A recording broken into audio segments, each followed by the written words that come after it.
In the Field updates on Market Journal are supported by the Nebraska Corn Board.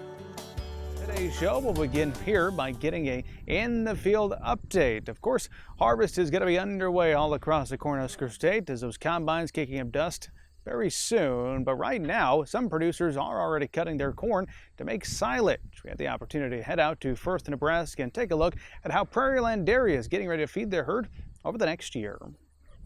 For this week's In the Field update, we're near Firth, Nebraska, checking in on silage chopping. Levi Ohlde from Ohlde Family Farms is joining us. You guys operate Prairieland Dairy up here in this area, operate dairies in Kansas as well. Tell me a bit about the operation and how silage chopping is going this year. Yep, so we, myself, my dad, and my two older brothers kind of own and operate Ohlde Family Farms. We have two dairies in Kansas and Prairieland Dairy here in Firth. We have a heifer yard. So along with all that, we farm, that'd be Foremost Farms, part of the operation.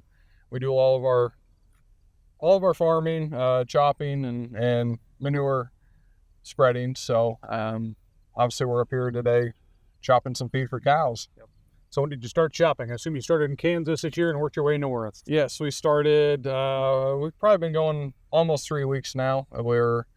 Spent a couple weeks in Kansas.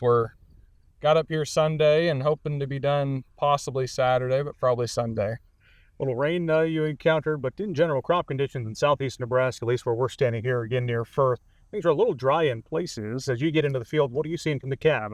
Well, the ground's dry, which being running the chopper and trucks is nice for getting around and getting things done. But we've been on mostly irrigated stuff, and it all has been really good. Probably the best feed we've seen since we've been up here in 2019 is when we started chopping, managing Prairieland. So things are looking good.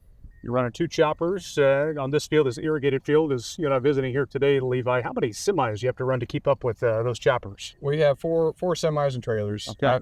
4 per cutter. There's eight total. So making a big pile of feed, that's for sure. Yep.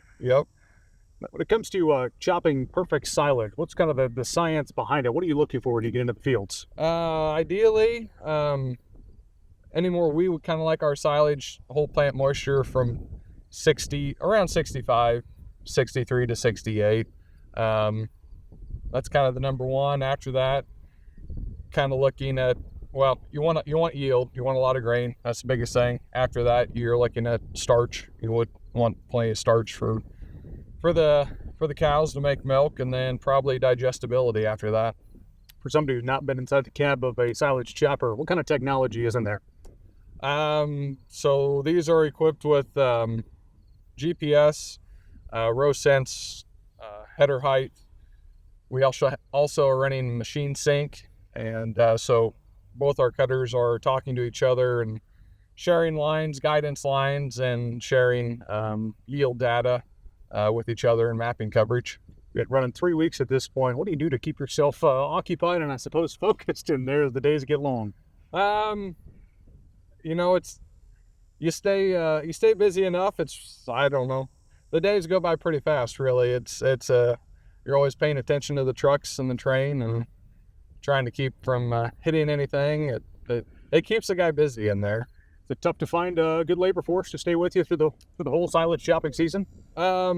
We've been pretty fortunate. We turned to the H2A program for a lot of our farm help. It's kind of a struggle to find local help, and so that's kind of the route we've had to go.